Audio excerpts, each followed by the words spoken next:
I have news for you guys. YC is throwing our first ever AI startup school in San Francisco on June 16th and 17th.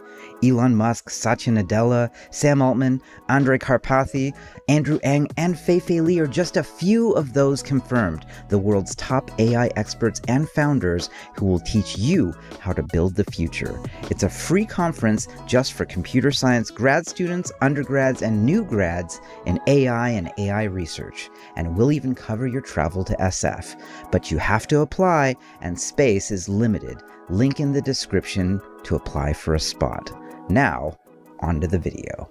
Right now, if you're building a startup working on like cutting edge AI, even if you haven't found the right idea yet, why give up and go back to Google or college or something? There's a high probability that your lucky break is just around the corner. Yeah, and this is kind of the most exciting thing you could be doing with your time. Something's happening. I'm not happy with that. Let me go all the way to the edge. Let me go into, this outside world and from first principles, understand the root cause of this. And then you're going to discover all kinds of things that software and especially AI, the current form of AI, can actually solve. There is a very important question that all founders have to ask when they commit to an idea, and that is, if not us, then who?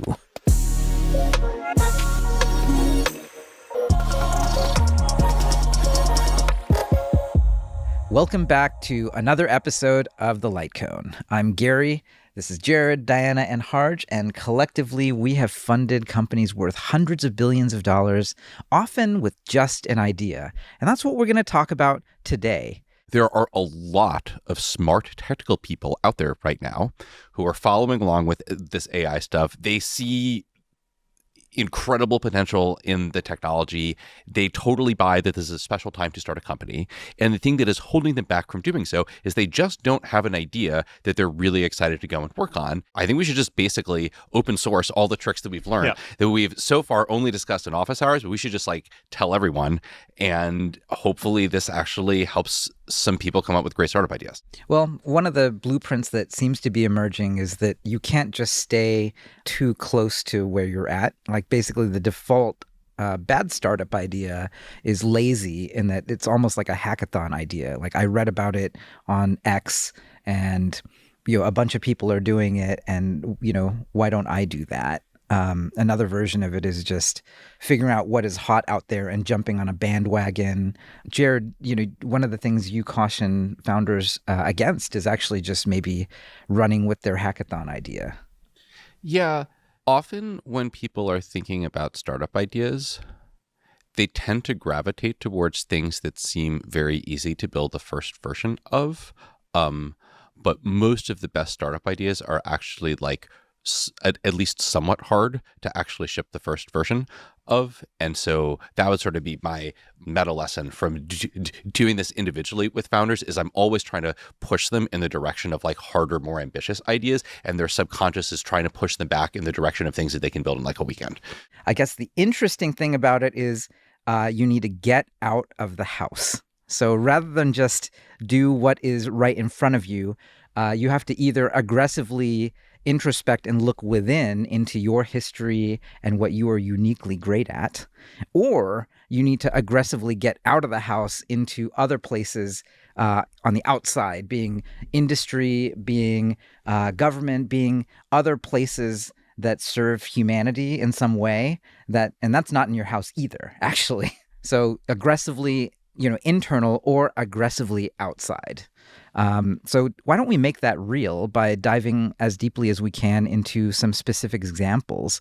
What is within us already? There are lots of examples of people who already spent years and years to get all the way to the edge of understanding whether it's AI or some other field in the world, and they did it either in their studies, in their research, or where they worked.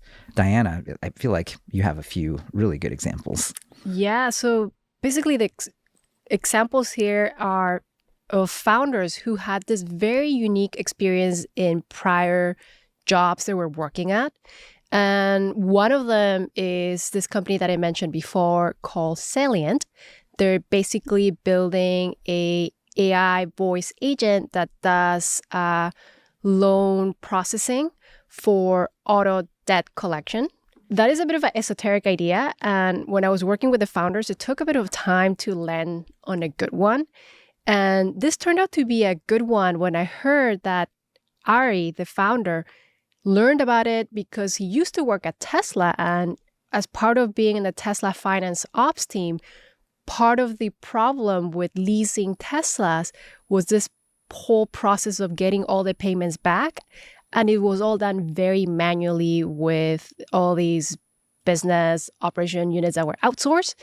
And he thought, oh, why not build an AI agent for that? So that was really good. And that ended up working really well. And now they're servicing a bunch of large banks. So that's a good one. Another one is, which I also mentioned previously in another episode, is the founders of Diode Computer. They're basically building the AI circuit board copilot. And their insight is that both of the founders were electrical engineers, but also software engineers. So that turned out to be a very unique gap, intersection of skills that that the world of software and hardware don't tend to talk to each other. So they had built circuits at Apple, at startups, and even custom processors.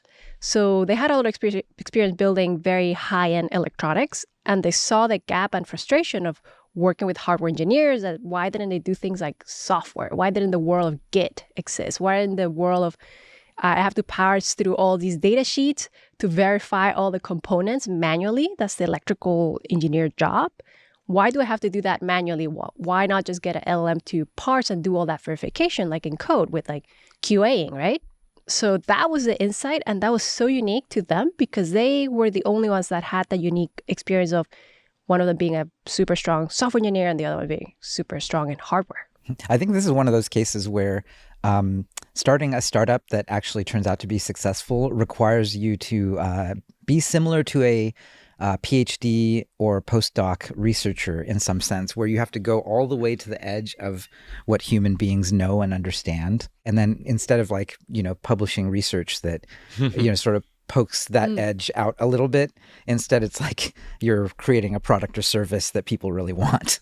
To that point of being the PhD level of expert in that world, when founders get into this, they have such a unique fit with founder market fit.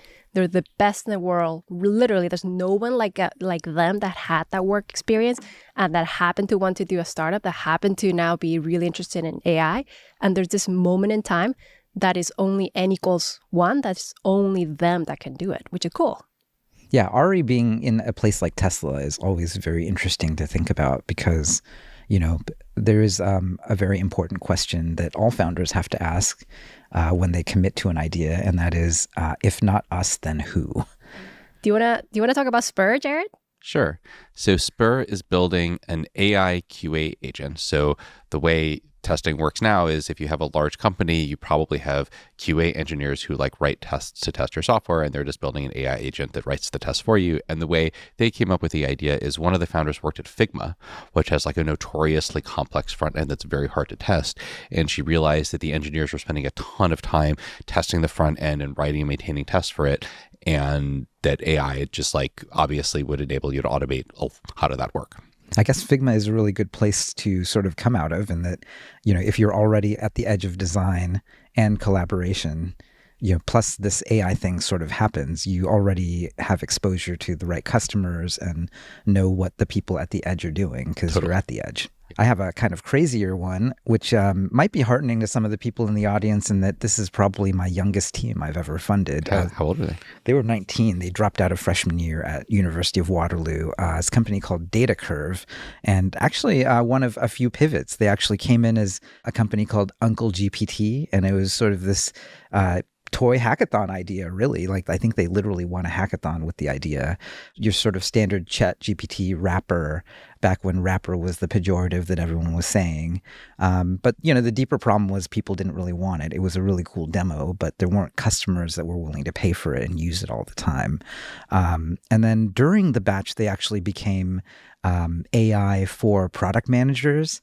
To go back to what we were saying earlier, it's sort of that, again, is a not leaving the house enough sort of idea for them, because neither of them as 19-year-olds had been product managers. So it's actually very, very hard to make software or products for people and teams where you actually don't have direct experience or knowledge of it. And so luckily, and this is maybe a really good example of looking back within, the founder actually, she actually was an intern for Cohere, which was all the way out on the edge in terms of LLMs and code gen. And so she had already been working on data tools and producing synthetic and real data for large language models for Cohere. And she went back to her old boss and they said, hey, this is what we need. And she said, oh, well, I could build that. And so now she's basically off and running. I mean, she had a great demo day, and then she's making mid to high seven figures for a company that just started June of last year. I have noticed this pattern with a lot of startup founders. Whenever I have a team in the batch that's pivoting and they do the office hours where they're like, lost confidence in my old idea, what should I go work on now? Like, the first node in my decision tree when I'm trying to help them find a new idea is are the founders experts in anything? Because if the founders are experts in anything, then often that's the place to look for ideas first. And the thing that I've noticed is that it's often surprisingly hard for the founders to actually know what they themselves are experts in. And sometimes you kind of have to pull out of them their actual areas of expertise. This is why it's extra hard for 19-year-olds. But at the same time, that's part of the reason why I really love this example. It's, that founder just had to reach back into her internship from the prior summer. And there was something lying in plain sight there. I think what you're saying about that, I've seen it a lot. I think a lot of times when founders come into these office hours with us, it's almost a bit of an allergic reaction to what they were doing. By definitions, because they were experts and worked and grinded out years and years. They're like, oh, I don't want to do another decade on this thing that I put all this time. It's like, this is so boring. Boring. And they want to chase some shiny object that they don't know anything about. Sort of this, the grass is greener, but then they sound so much smarter when they talk about that particular domain. And then when you kind of reflect it back to them, and they're like, oh, yeah, you're right. It's like, I never heard anyone go so deep into this as what you eloquently have said versus going over the shiny idea, which is very surface level of insight. And internships is another interesting meta point here. I mean, some huge percentage of YC's billion-dollar companies can be traced directly back to not just a job, but specifically an internship that one of the founders had. And so maybe a meta point is if you're in college and you want to be in a place to have good startup ideas, do internships at really cool companies that are on the bleeding edge of something, because that's a really tried and true path to get you a great startup idea. I think the other meta point is also being picky at where you end up working. I mean, the example with the founder of Data Curve working at Cohere. Cohere is at the bleeding edge. The founder of Cohere was one of the authors of the All Attention You Can Need paper, which is the seminal paper that pretty much created this whole AI boom now. She was working there. Another good example I have is this other company called David AI. The founders were working at Scale, and Scale is at the bleeding edge of providing all data sets for right now the AI boom as well. And David.ai found this niche where Scale wasn't going into, which is the scarcity with data sets around multimodal data with speaker separated audio and going deeper into that, because Scale got very deep into more the LLM world. So that turned out to be good. So kind of to your same point, kind of Cohere, and here in this case with having worked at Cohere / now Scale, working on the bleeding edge, you get to find high quality problems that are going to be the future. So that's not the only way to look within. Maybe the one that people really look to and is a little bit more obvious is, what are things that you want to see in the world that you could see yourself just working on for the rest of your life? There'd be dragons for this, but on the other hand, we have some really noteworthy examples of companies that have really found something and have made something people want. I have one story in particular that I'd share. This story really stuck with me. It's about a company called Can of Soup. We funded Can of Soup, and the founder, Gabriel, had been an early engineer at Substack, which is a company we funded years earlier. And very early on, he lost confidence in the idea that we had funded him for. And then he kind of wandered in the wilderness in sort of a pivot hell period where he was like trying to come up with a new idea in sort of an artificial way, as often happens when founders are pivoting. And he was looking at these various like B2B SaaS ideas that were all totally plausible, but he just wasn't really excited about any of them. And he went on a walk with his old boss, Chris, the CEO of Substack. And Chris gave him a piece of advice that's really stuck with me. Gabriel pitched him one of these B2B SaaS ideas, and Chris was like, who cares? Work on something that captures the human imagination. And that was the prompt that got Gabriel to just start thinking about like a much bigger idea that he would actually be excited to work on for like a really long time. And that's what sort of led him down the path of coming up with Can of Soup, which is this like AI Instagram like thing that's like a totally new kind of social network, and it's a really big, crazy, ambitious idea. We don't know if it's going to work yet, but it's like super interesting and like so much cooler than the sort of like manufactured B2B SaaS ideas. I mean, social networks seem like it's pretty ripe for things that people really want to work on. One of my favorite AI companies right now is called Happenstance. The founder was a Apple AI researcher, sold his last startup, and then he started realizing, especially once like Word2Vec and vector databases started coming out, that, when you use things like LinkedIn, how often is it that you're like typing something that you're looking for, and it just, I think it's just still using plain text search. Like, I think it's just using indices from MySQL for all we know. It's literally not smart. And the thing about LLMs, and especially, LLMs plus vector search now mean that the search engine itself can be so much more intelligent. And so, I'm always trying to connect people in the batch to people who could buy their thing or who could help them with access or all of that. And then Happenstance now is just this wild thing where I can type almost anything more or less in a fuzzy way. I can even describe the people I'm trying to help. I can even describe sort of the level or area inside the company I think I want to connect this founder to. And it'll just figure all of that stuff out. It'll write the SQL queries and then use its own, a mix of vector search, LLMs, and SQL to find those people in a way that like LinkedIn search just fails 10 times out of 10 for some of these really complex queries. Part of our job is kind of helping founders to think bigger, because the whole process of starting a startup is already scary. And sometimes founders start with a very small idea that could be inconsequential.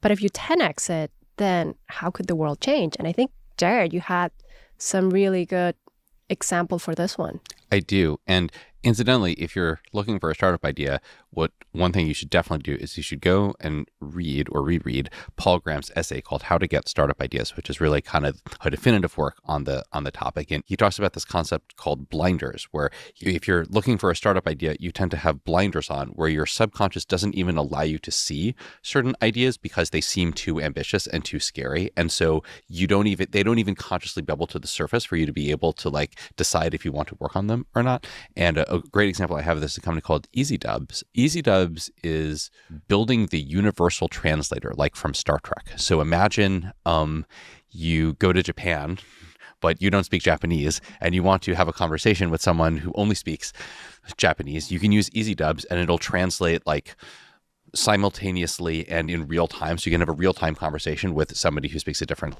language. So one of the common things people run into when they go through this path of idea is just what we said before. Like, I really don't have any expertise. I've mined everything I can. I've mined all of my experiences, and I can't generate a good startup idea that way. And that then takes you to like Gary's point around like you have to get outside of the house and you have to start putting in the work to like build the expertise. And so I feel like actually our advice to startups during the batch when they're going through this path will often change. It's like, stop thinking about kind of what your like 2-week revenue goals are and start treating yourself as researchers and just try and like build expertise in something in the hope that you find startup ideas. I have a story on that type of way of generating idea. It's a company called Egress Health. And they spent a while pivoting or trying to find an idea, weren't kind of landing on anything that worked really well. And so I think one of their parents, I think it was one of the founders' mothers, like was a dentist who ran her own small dentist office. And he just went to work with her for a day just to kind of see like, how does a dentist office work? And like, is there anything that software could do better? And he realized a lot of the admin work involved in sort of insurance, processing someone's insurance and pre-authorizing them, and all of this work was just like routine that could really be processed away by an LLM.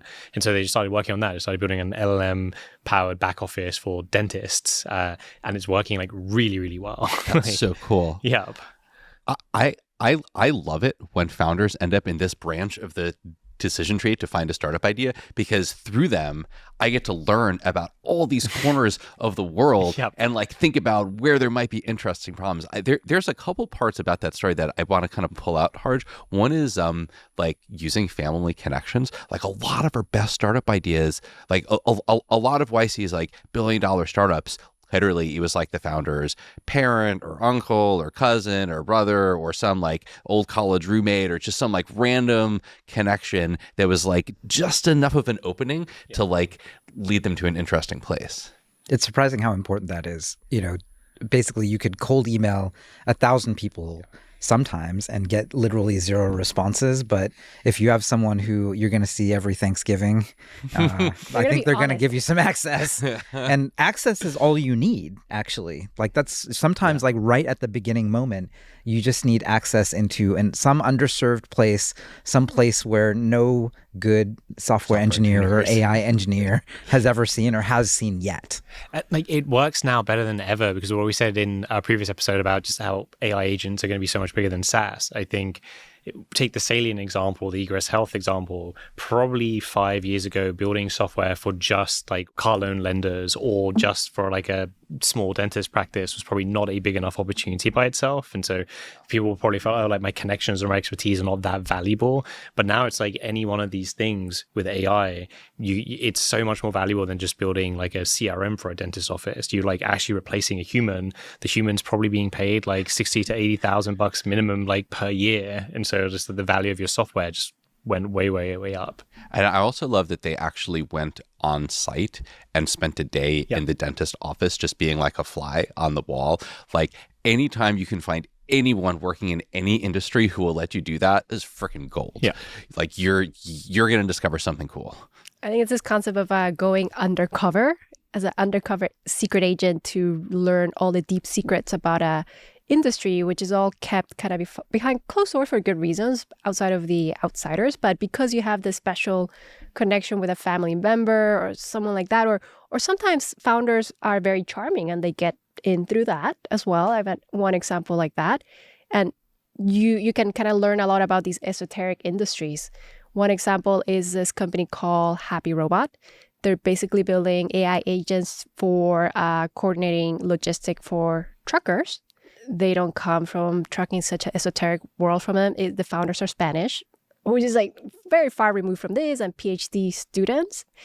And the way they landed onto that is just the founders are very personable. They're very friendly. And when you talk to them, you want to be friends with them. Well, the good news is even if you aren't connected by family or friends, you might also not be friendly and extroverted enough to make it work the way Happy Robot did. There is still another way, and I'm going to not put this company on blast because they are an AI billing company that is doing well. But the way they came to the idea was not through connections per se. One of the co-founders actually got a job doing medical billing as a biller, as a remote person for a New York-based optometrist office. And he did not actually disclose that he was using software or building software, but that's what he did. He got a job.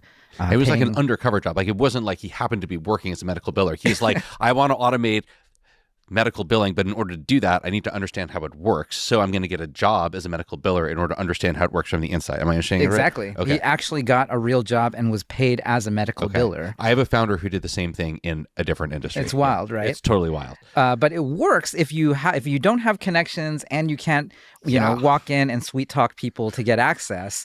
there are just jobs that are knowledge work jobs that you can do. And then this is actually my pitch to, sometimes to regulators, that open source is actually a very important piece of this.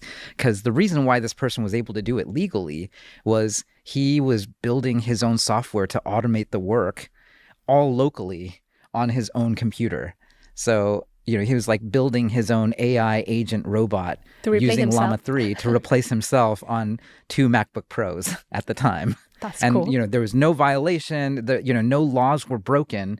It's legal to use your own computer and use Zoom and use those things to actually go and work with an external party's thing, because, it was a remote laptop job and you could do that really easily with it. So I think that was one of the crazier examples. And it sounds like that's something More that founders should totally do this. They should totally just go get random jobs, like working in random industries, and learn about them from the inside. It doesn't take that long. It's not like you have to, get like an MD or something in order to become a medical biller. I think it's like a 2 to 4 week training program or something. Yeah, exactly. Like that. Yeah. And those are actually sort of the ideal things to get automated right now, sort of, remote laptop jobs that you can get very easily.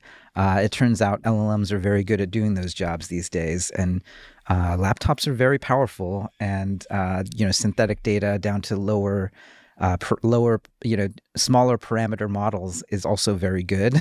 So this is kind of the golden age of truly going undercover.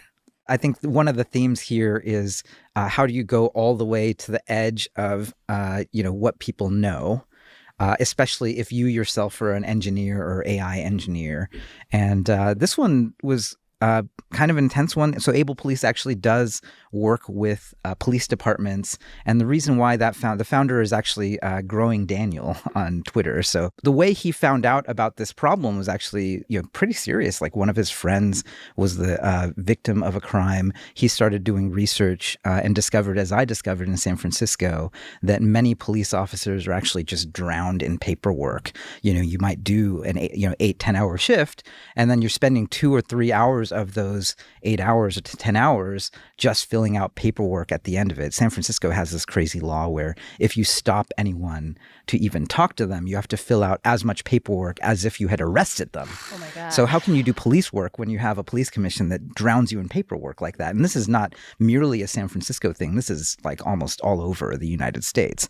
And so, this is a very good example of literally going, undercover, in that he went on ride-alongs. He investigated this thing that was very upsetting to him in society, discovered the root cause, and then LLMs were happening. He's like, why would anyone sit in front of a web browser filling out multiple hours of like click, click, click, like enter data, literally like, transcribe people's driver's licenses. Like, this is, why are we turning police officers who are supposed to look out for public safety? And a lot of the job is clerical work. And, of course, you can use LLMs plus computer vision to take that 2 hours or 3 hours down to 5 or 10 minutes, especially because you already have camera data all day from the person doing the work.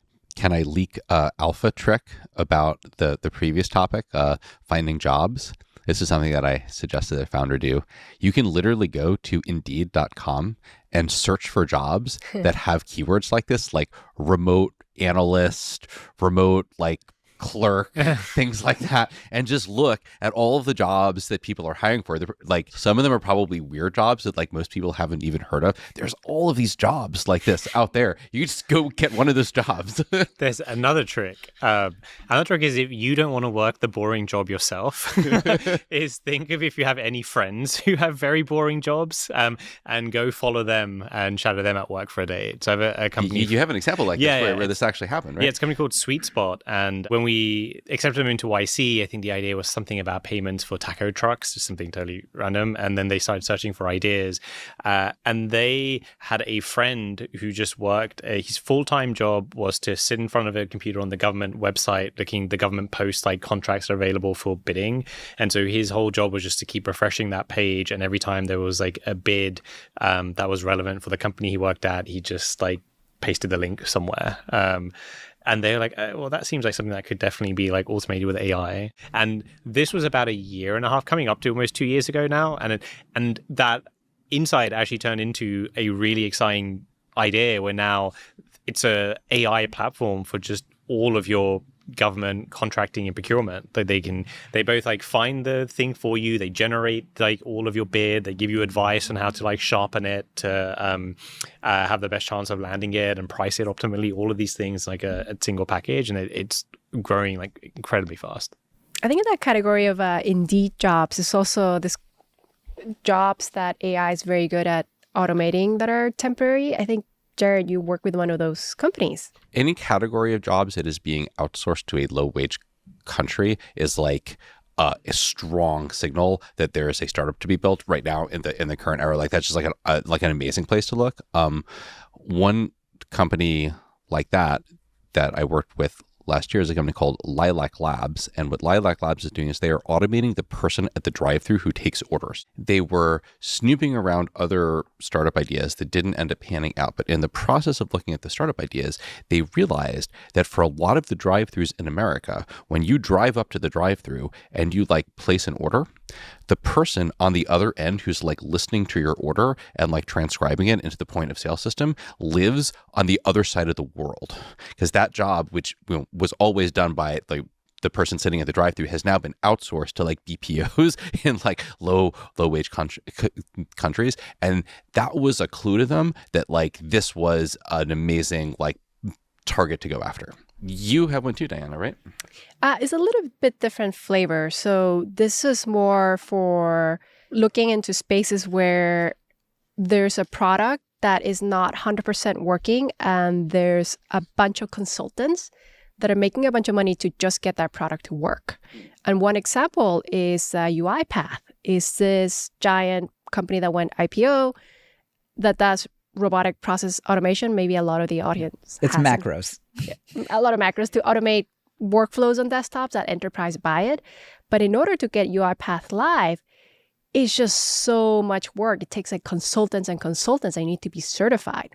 What these founders found is like, hey, what if we actually build a way better product that actually works and actually does RPA without the need of expensive consultants?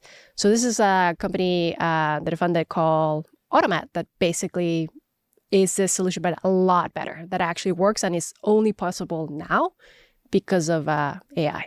Was this in part inspired by like recent advances in getting LLMs to browse the web and use desktop applications? Totally. I mean, they actually went through YC before computer use was launched. But the interesting thing about this team, they have always been living at the edge of technology. They actually were ex-Googlers that got access to Bard when now it used to be called Bard, now it's called Gemini. So they actually prototyped a bunch of apps on AI before it was even cool. So this is during the pandemic and before it. So they had a lot of experience building with AI before everyone did. And they saw this is a place that's going to go. I think that's a cool meta lesson. Like PG has this line in his essay, live at the edge and notice what's missing. Yep. Like you're in a way better position to have a great AI startup idea if you're constantly trying the latest stuff and like actually personally consuming and developing on the very latest stuff, because then you're one of the first people to realize that something new is possible. And also if your friends are doing the same, like actually, I think it's an example, if you have friends who are working at interesting companies or companies themselves that are pushing things on the edge, it can be really valuable. I have another story of a company that searched and pivoted an idea during the batch called PrayDB, and they had friends who had sold their startup to another startup that was this is just during the era where sort of Pinecone and vector databases were becoming more and more popular, because AI was just taking off. This is around like late 2022, early 2023.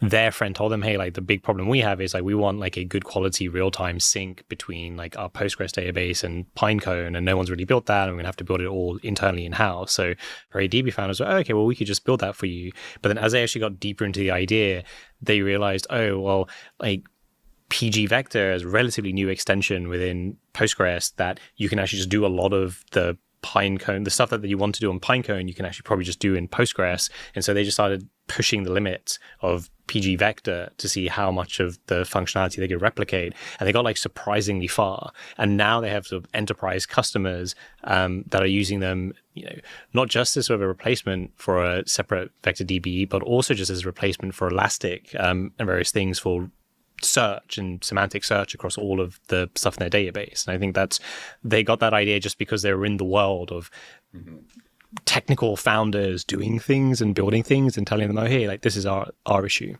You can just do things. Yeah, you can just do things. Good advice.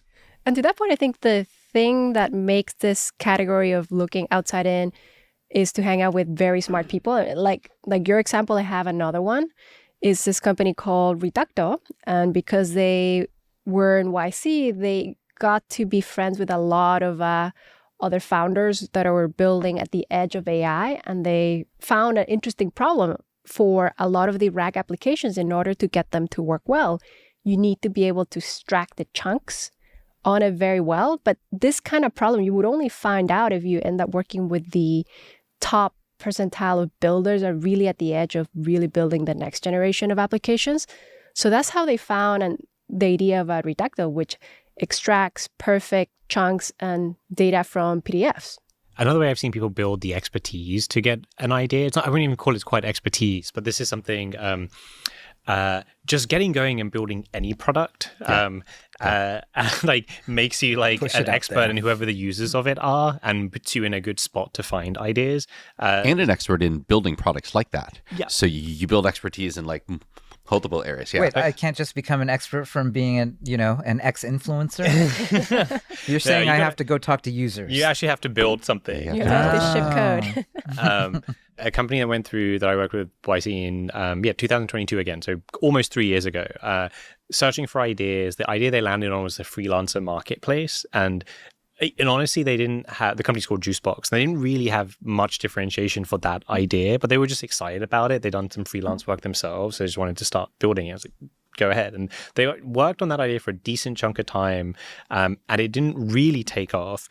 But in the course of sort of working on freelancer marketplace and working with companies who are hiring freelancers and hiring other people, as the LLMs developed, they realized, there's actually like a real need for just like LLM-powered people search for recruiters specifically. And they started building that. And that has really taken off. It's called People GPT. And it's just like the really effective search, especially for recruiting teams who just find exactly who they want, sort of a fuzzy prompt, and it will just give them a list of all the dream candidates to go and ping. And you can see how like they've never been recruiters themselves. They never actually really hired people. But the expertise they built was because they just launched something. There's this funny thing during the batch, especially around fundraising, which is a very interesting phenomenon. I'm sure you guys have seen this too, where we have founders who are out there, they ship a product, they're talking to real users, those users turn around and give them their credit card number or, sign on the dotted line like big enterprise contracts for $10,000 or $100,000 a year. And then fundraising rolls around, they start getting the first no's, and then it's like just getting gut punched by, gut punches after gut punches, and they come back in office hours and they're like, investors don't get it. And the thing that I find myself saying over and over again is like, yeah, investors don't get it because they're trying to do it the way like a founder would, trying to be an ex-influencer, trying to understand, just reading feeds from like literally their toilet, like, and shit posting, right? Like literally, that's not how you figure out what's going on.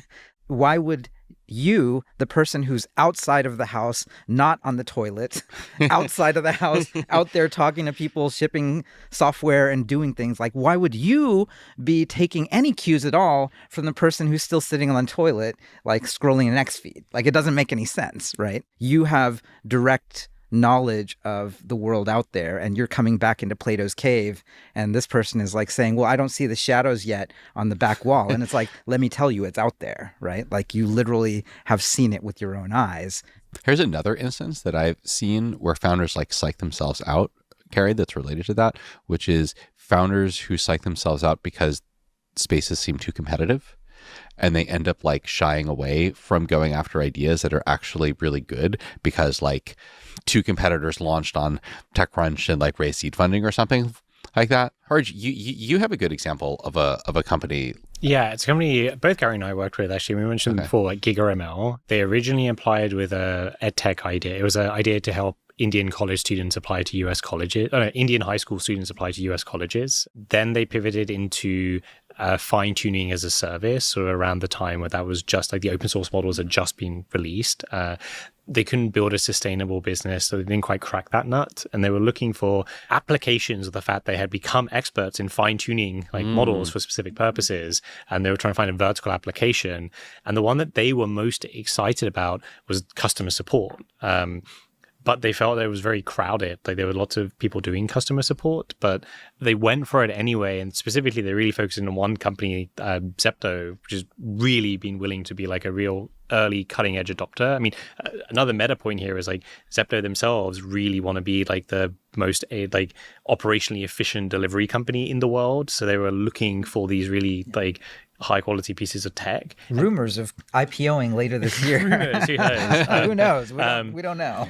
What I will say about the GigaML founders is they are incredibly smart engineers and not natural salespeople at all. And just one thing I'm used to pre-AI, I'm curious if your opinions on this, is it often feels, especially with B2B SaaS things, like if you're entering a crowded space, it's often as much about how can you differentiate on just sales versus like necessarily like your first product. And so you gravitate towards like I need to feel that this team can really like sell in order to get anywhere if they're going to launch, a new payroll product, for example.